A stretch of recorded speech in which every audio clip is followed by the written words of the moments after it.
আসসালামু আলাইকুম। Marriage care বিডির বিবাহ বিষয়ক আলোচনায় আজকে ৭৫তম পর্বে কথা বলব। আকদ কি এবং এটা কেন জরুরি?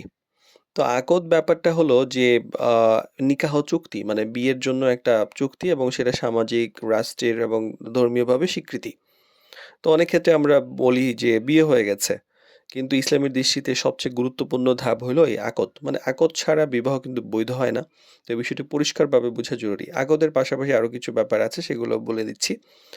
তো আকদ হলো ইসলামী নিয়ম অনুযায়ী একটা আনুষ্ঠানিক চুক্তি যেখানে যে পাত্র-পাত্রী বা তাদের প্রতিনিধি পারস্পরিক সম্মতিতে একটা বিয়ের প্রস্তাব গ্রহণ বা ইজাব কবুলের একটা ব্যাপার থাকে।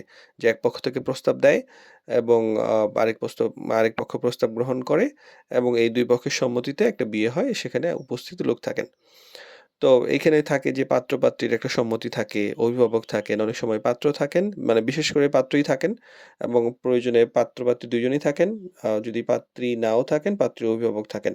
সাক্ষী থাকেন, দেনমোহর নির্ধারণ করা হয় এবং যেটা গুরুত্বপূর্ণ সেটা হলো রেজিস্ট্রেশন।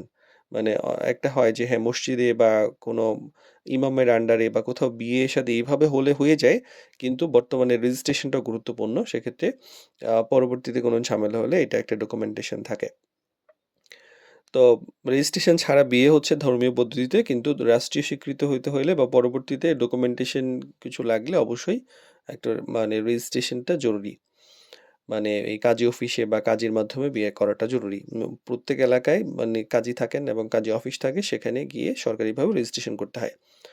তো এইটা কেন জরুরি? আকদের ব্যাপারটা যেহেতু আকদ নিয়ে কথা বলছি। তো আকদই কিন্তু আসলে বিয়েকে হালালভাবে বা বৈধভাবে করে তোলে। কারণ বিয়ের আগে কথাবার্তা, পরিচয় থাকুক, আকদের মাধ্যমে কিন্তু আনুষ্ঠানিকতা সম্পন্ন হয়।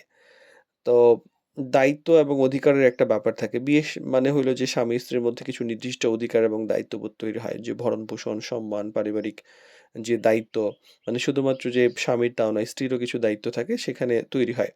এবং এইটা যে শুধুমাত্র একটা সামাজিক অনুষ্ঠান তা কিন্তু নয়, বরং এটা একটা দায়িত্বশীল চুক্তি।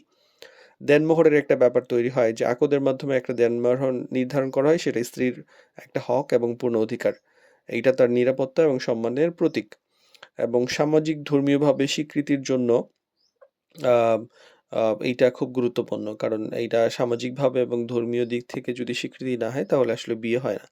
কারণ একটা গুরুত্বপূর্ণ ভুল ধারণা অনেকের থাকে। যেমন মনে করেন প্রেমিক-প্রেমিকা থাকে যে তারা মনে করে যে তারা মোবাইলে কবুল বলেছে বা একটা মানে যেভাবে কবুল বলানো হয় আরকি।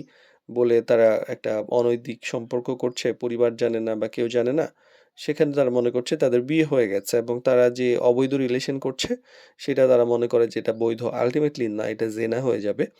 তো বিয়েটা অবশ্যই মানে গোপনে বা এইভাবে হবে না। অবশ্যই এটা পারিবারিক সম্মতি নিয়ে সাক্ষী নিয়ে করলেই কেবলমাত্র এটা বিয়ে বলা যায়। আদারওয়াইজ সেটা গোপন হয়ে যাবে এবং এটা মানে অনেক মাসলা-মাসাইল আছে আপনারা ভালো করে জেনে নিবেন। আর আ মানে আকদই কিন্তু আসল বিয়ে। মানে অন্যান্য যে অনুষ্ঠানগুলা যেমন গায়ে হলুদ, রিসিপশন বা অন্যকে খাওয়ানো-দাওয়ানো, হাবিজাবি এই ব্যাপারগুলা এগুলাই কিন্তু সামাজিক অনুষ্ঠান। তো আকদ হলো বিয়ের মূল ভিত্তি।